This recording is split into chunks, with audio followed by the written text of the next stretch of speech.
I'm an awesome person. I am well liked. I'm a mother. How can you assert that nobody would ever see me as a woman when my material experience tells me you're wrong? You wouldn't fool me at all. I mean, I see a man 100%. I'm not safe. Transgender people tend to have the brain structure that confirms their identity that they identify with. It's not a fact. Today we are reacting to Matt Walsh destroying trans activists. Let's dive into it.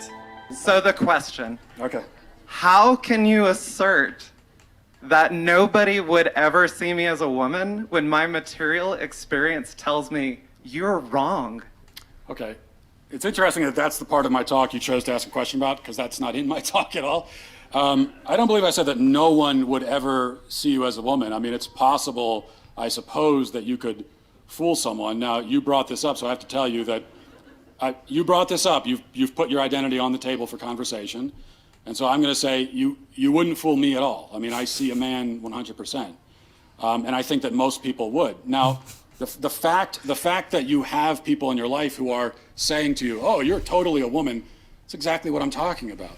No one in my life has ever once said to me, you're totally a man, Matt. You know, if a friend of mine called me on the phone and said, listen, Matt, I want you to know you're really a man, I would think that there was something wrong with him. I would say, why are you saying that at all? It doesn't make any sense. So the fact that this is a conversation to begin with tells me, it only proves the point that I'm trying to make, that your identity, even in your own mind, is up for, it's something that you need to be assured of. For me, it's very clear. This person is a man. There's no doubt about it. I'm not even sure who would say that this is a woman. He has the body of a man. Why is it even a question whether this person is a man or a woman? That proves how disloyal and lying people are when they want to comfort someone in their identity. At the end of the day, you have to have a high level of insecurity to ask people around you whether you're a man or a woman. The fact that you go around and ask people whether they can affirm this lie proves that yourself are aware that you're not what you claim to be. Hi, Matt. I'm transgender. I'm born and raised here in New Mexico. I have a graduate degree in information technology, marketing, business, and finance. I own my own home. I pay taxes. I have a six-figure job. I'm a respected professional in Albuquerque. I'm a mother. My life experience is that I'm an awesome person. I am well-liked. I'm responsible, and I think I'm pretty cool. You touched on something. You said something earlier that for you, when somebody calls you a man, it doesn't faze you because, like, you just know that you're a man. That was interesting to me because I feel the same way about my identity as a woman. My question leading up to this, you've asserted that no one would ever see me as a woman, that nobody would ever see or could see a transgender person as a woman, and yet I have dozens of friends from diverse backgrounds, women from the reservation, a woman from Japan, several immigrant women. I have my coworkers, I have my boss, my VP, my CEO, all respecting me as a woman, my family, my long-term friends who are actually here with me. All of these people assure me, like, I'm a woman. They'll tell me, girl, like, there is no way you are a man. They see me as a woman. So the question, Okay. how can you assert that nobody would ever see me as a woman when my material experience tells me you're wrong? Obviously, everyone will affirm this identity because if they don't, what's going to happen will be terrible. They're going to be treated as transphobic. They are running into the risk of losing their job, losing their income, because they do not adhere to this ideology of transgenderism.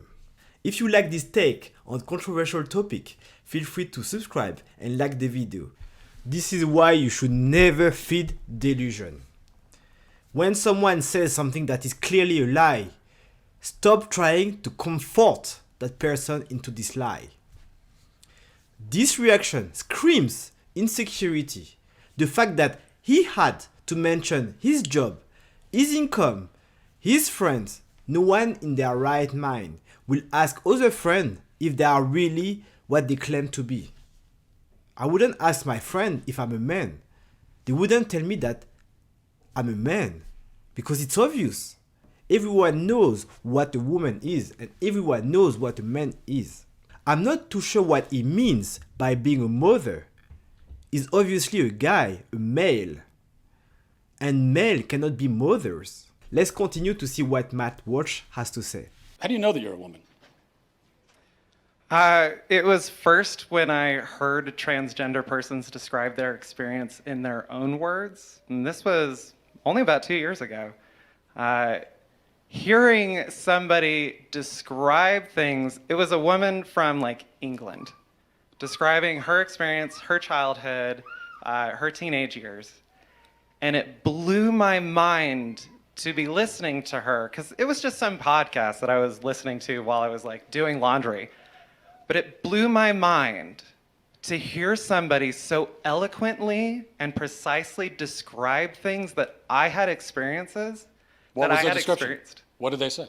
All right. So first of all, listening to transgender people. And it was like, okay, this is a one-off, one person describing these things. Things like looking at yourself in the mirror and not recognizing yourself. Hearing compliments like, you are such an example, like a positive masculine role model.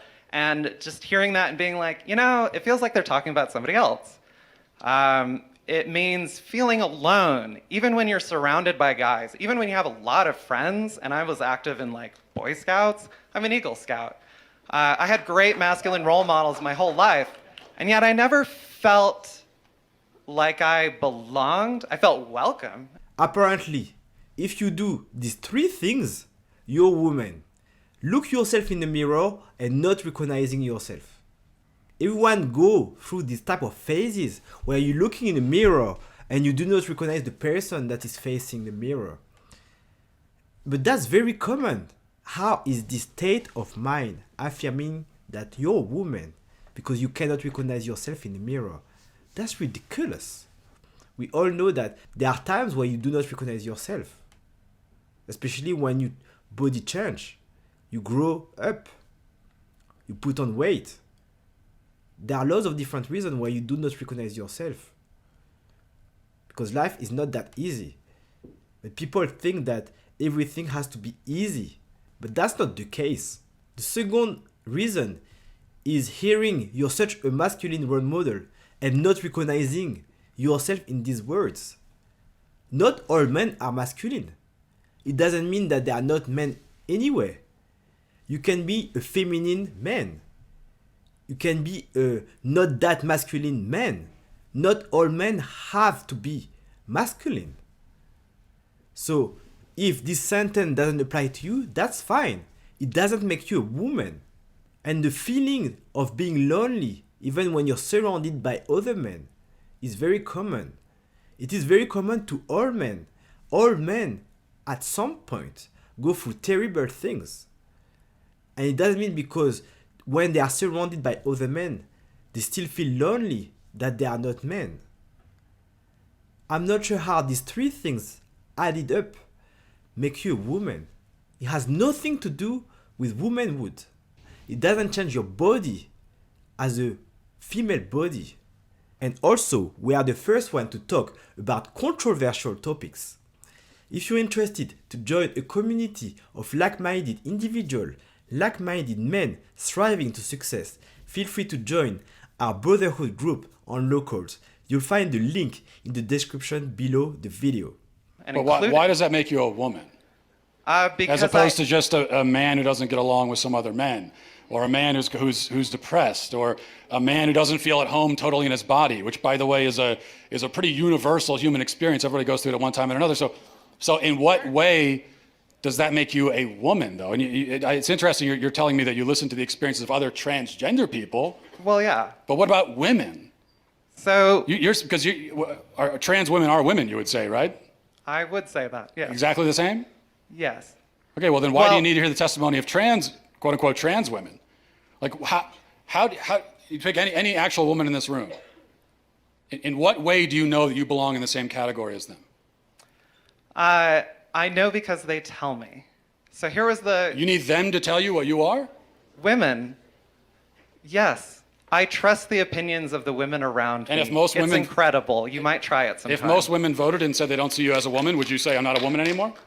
If who? If most women voted and said they don't see you as a woman anymore, would you then relent and say I'm not a woman? I would say most people on the planet have no idea who I am. I'm going to trust the opinions of the people who've spent their lives with me.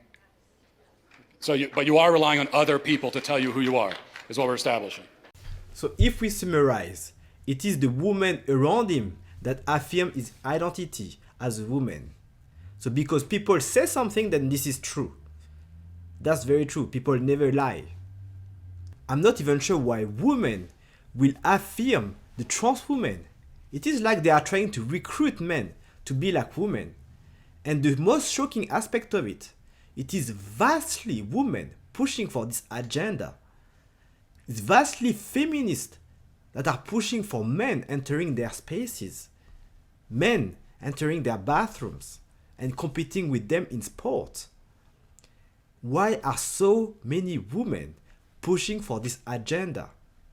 And at the end of the day, people will say that women are more emotional than men. This is clearly the case. Because here, affirming someone's identity is purely based on emotion and it is not based on any type of logic. You see a full grown-up man in the bathroom and you're telling this man that he's a woman. That's insane. And this is why we should base our society on logic, not on emotion. Let's continue.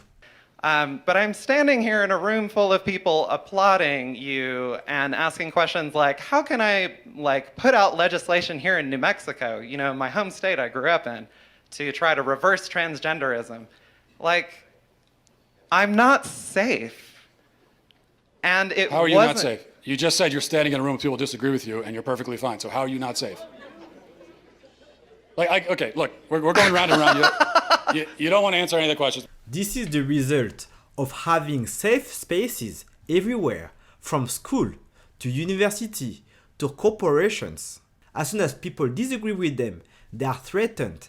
Their life is threatened because people do not agree with what they say. And this is what happens when you raise people based on emotion and not on logic. And that's why men, especially men, have to have a certain degree of logic, stoicism. You cannot be driven all the time by your emotion as a man. And you can see in that specific example, he's not confident, he's not comfortable in a room of people disagreeing with him. And it seems like his life is in danger, which is clearly not the case. But you know that you're a woman. Yes. What is that? So gender is a social thing. It only I don't want makes to hear sense that. in What is a social- woman? What No. is a woman? What is a woman? The word woman, define in the dictionary. Go. A woman is somebody who is included and respected and seen and participates in society, recognized by other women. If you speak with women, Circular definition. that's mine, whatever. Okay. That is probably one of the dumbest definitions I've ever heard of a woman. Someone who is respected by other women. A lot of men are respected by other women. And someone that is recognized by other women. So you need other women to tell you that you're a woman. Most women do not need other women to tell them that they are women. They know for a fact that they are a woman. Every time people ask this question, the person answering always give a circular definition where you're using the same word within the definition of the word. What is a cat? A cat is something that looks like a cat. What is that? At some point, it will be important for people to recognize that a woman is just a female adult human. Let's look at the next series of videos. Okay. Many people in my life have had these interventions made, and it's saved their lives. I can list dozens of people in my life. So what do you have to say for... You can list dozens of people who had surgeries and drugs as children and would be dead today if they hadn't? I'm sorry.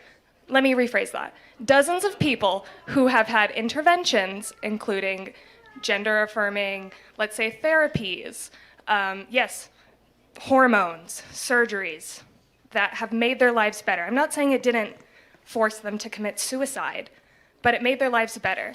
What do you have to say for the happy trans community? The reality is that kids are susceptible to peer pressure and social contagion. And this is why today we have 20% of the Gen Z who identify as LGBT, when it was only 1% back in the 60s. So something has changed. And there are three claims that are totally opposite to each other that the trans activists keep using all the time. First, trans are much more happy to come out now as trans because it was frowned upon in the past. Secondly, if we do not affirm the identity of trans, they will commit suicide today. But thirdly, there's one thing that is very strange.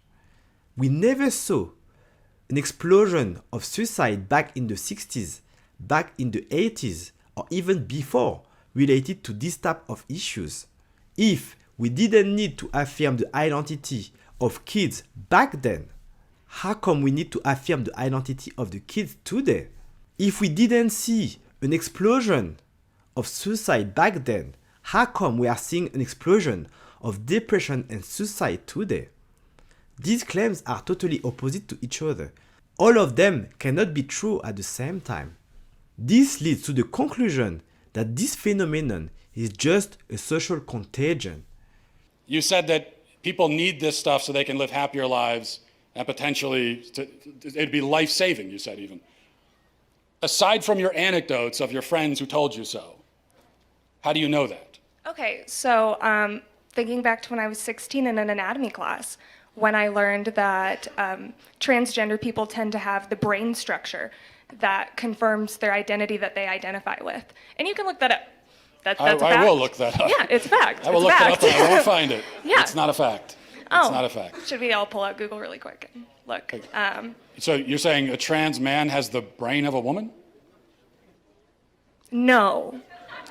I'm saying that a trans man who identifies as a man will tend to have similar brain structure that a cis man would.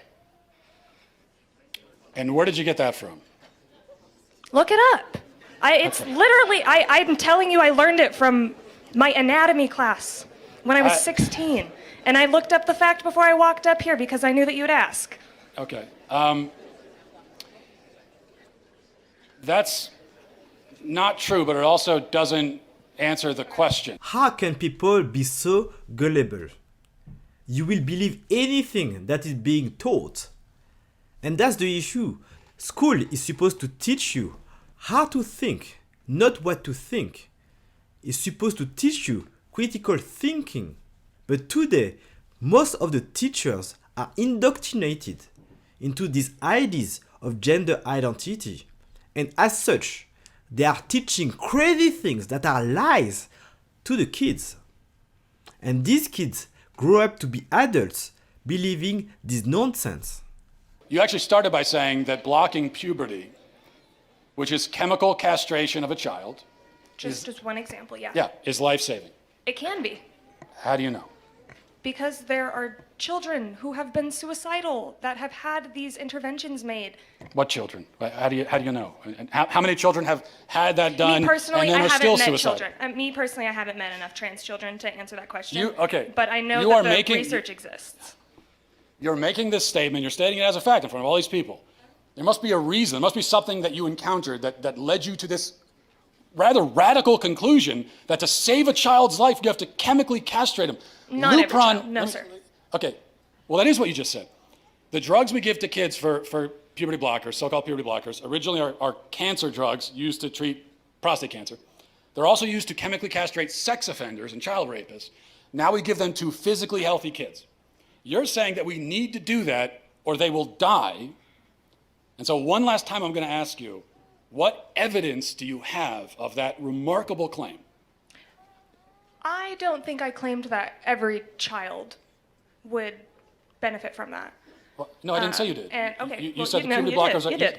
You said puberty blockers are life-saving. What I evidence do said you have for that? they can be. So The how do you evidence know? is the encounters with patients who have had these procedures done, and it has saved their, I don't want to say it saved their lives, but it has made their lives better. I can't confirm whether or not they're alive right this second, but there are children that it has helped. So what do you have to say for the happy trans community who has benefited from these procedures? She doesn't actually understand the answer. She's so indoctrinated that she cannot think outside of the box, unfortunately. And this is what happens a lot of the time, especially when parents have trans kids.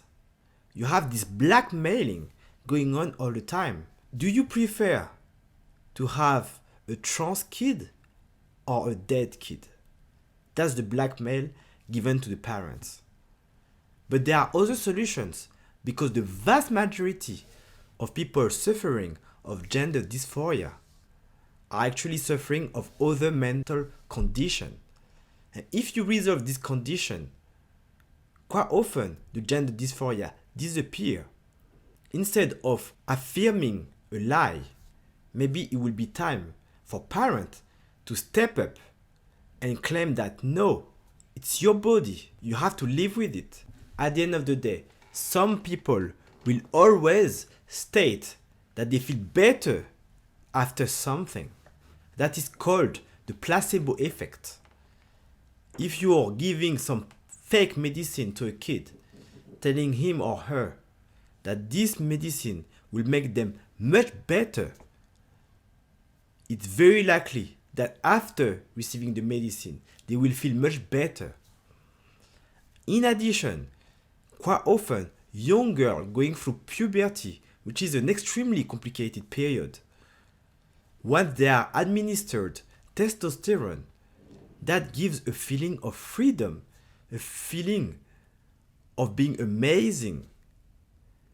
And short term, this is great, but it doesn't cover the fact of the long-term effect of such treatment.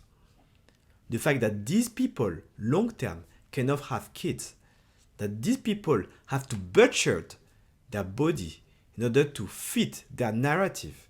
And finally, these procedures and this treatment do not reduce the probability of committing suicide. In Masculine Academy channel, we provide you all the tools to become your best version and to succeed in a relationship